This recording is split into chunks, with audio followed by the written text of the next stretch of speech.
আজকে আমাদের মাঝে এই ঐতিহ্যবাহী খেলাগুলো কিন্তু হারিয়ে গেছে।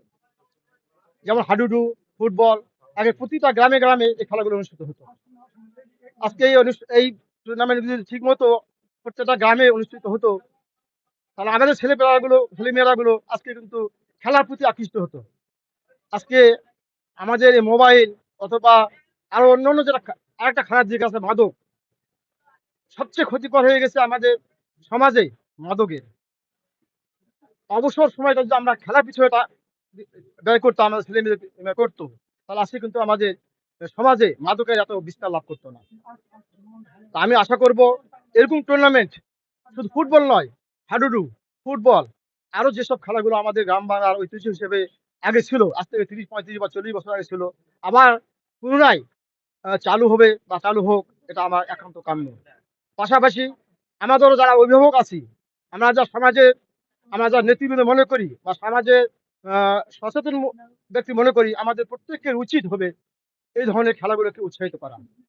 আমি ব্যক্তিগতভাবে সকলের প্রতি আহ্বান জানাবো, এই ধরনের খেলাগুলো আমাদের মাঝে আবার সুন্দরভাবে চালু হয় এবং এলাকার সার্বিক ছেলেমেয়েগুলো সার্বিক দিক দিয়ে খেলাধুলার প্রতি আকৃষ্ট হয়। এই আশাবাদ ব্যক্ত রেখে আমি আমার বক্তব্য শেষ করছি। 2025 সাল থেকে নির্বাচিত সভাপতি হিসাবে মনোনীত হয়েছি এবং আমার নিজস্ব জায়গায় ফুটবল টিমের ঘর, অর্থাৎ ফুটবল টিম খেলতে যে সরঞ্জাম লাগে, সবকিছু লাগে, ঘরটা আমি ডোনেট করেছি। ফুটবল টিমের জন্য আজীবনের জন্য ডোনেট করেছি। আমি ফুটবল টিমের সভাপতি মেয়াদ আমার 3 বছর। 3 বছরের পর আবার যদি নতুন কোনো সভাপতি আসে, সে ঘর এবং সবকিছু হিসাব নিকাশ সবকিছু ক্লিয়ার পাই যাবে। আয়োজনের উদ্দেশ্য আমার আজকে এই, আমি দেখছি আগ্রাদুগুনে ফুটবল টুর্নামেন্ট নাই, বহুদিনতে নাই। আর আয়োজক হয়ে একমাত্র ফুটবল টিমই আয়োজন করতে করে। ক্রিকেট টিমও আয়োজন করে।